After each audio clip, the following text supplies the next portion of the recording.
Budget bricks. Alignment starting at just $59.99. Scandalous. One of the things that we so enjoy about bringing 3+U your way every day is the chance to highlight the great things happening in our community, often with organizations, often with individual people. This morning, it's the individual people part of it. This is Sara Mathews. She's a senior, right? Yes, at ma'am. Ooltewah High School, fresh off of a college tour up Nashville way. But you've come to talk about your senior project, but yours is really touching people's lives, Sara. You're calling it People, Not Products, and you're raising awareness about trafficking, human trafficking.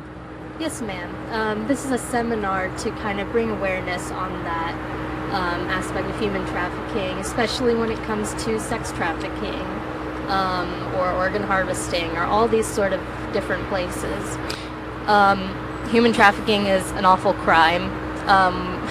As much as we like to hear about it from an international perspective, we don't really realize that it happens within our community. So that's something I kind of want to bring to light with this. But there is an international component in your story, because that's to a degree where your inspiration came. You were on a trip to India, what, 3 or 4 years ago? Yes, ma'am. And you actually had conversations with girls your own age who were victims of this very thing. Yes. Back in 2016, I went to India.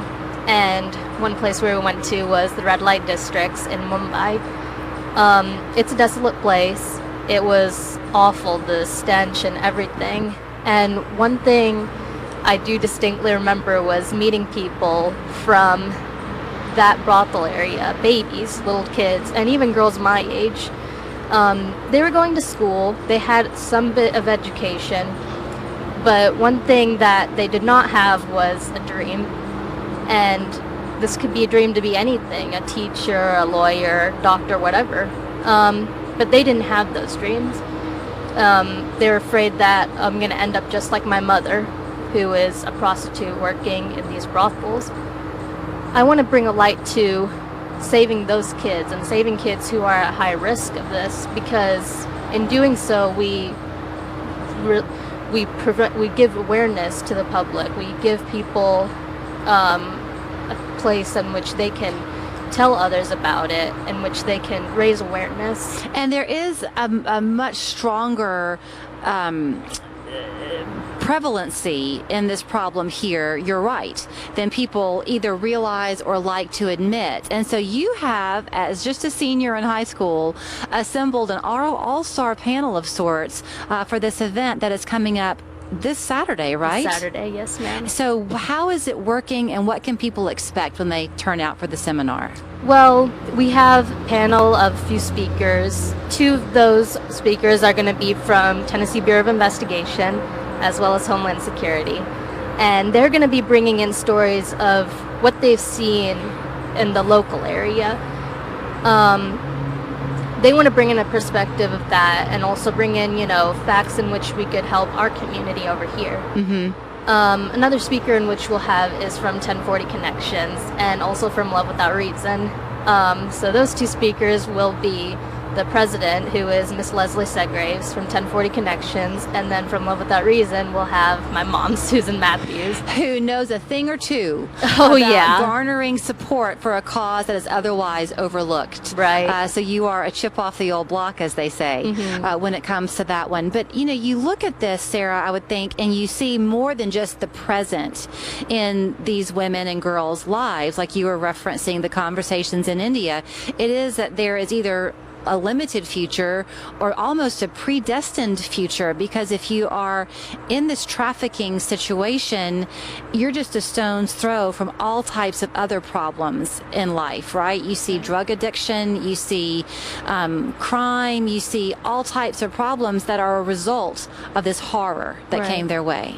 Yeah, and even when it comes to addiction and everything too, we have one more speaker, Miss Sue Moore from Forgiven Much Ministries. And what she's going to be doing is she's kind of going to be bringing this light of how sexual addiction and, how that sort of addiction kind of makes a way in which human trafficking can be more acceptable, or, how people can be more drawn into it.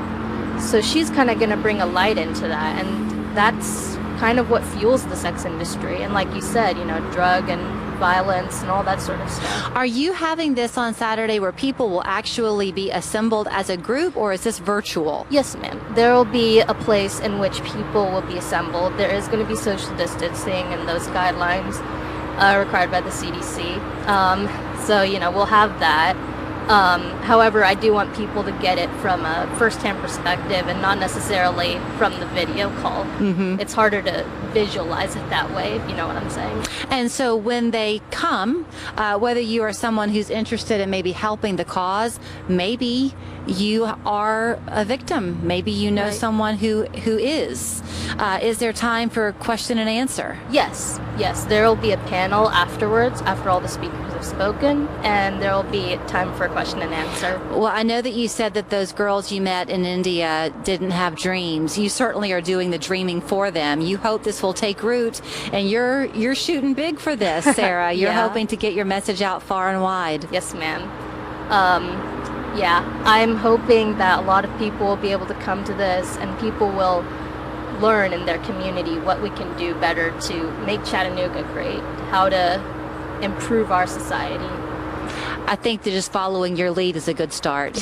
Congratulations to you. You're quite something. So join her in her efforts to make Chattanooga and the world a better place. The seminar is called People, Not Products, and you can go to peoplenotproducts.org to get your ticket.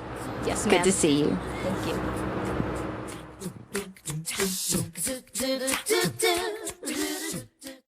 That's the coffee machine cleaning itself.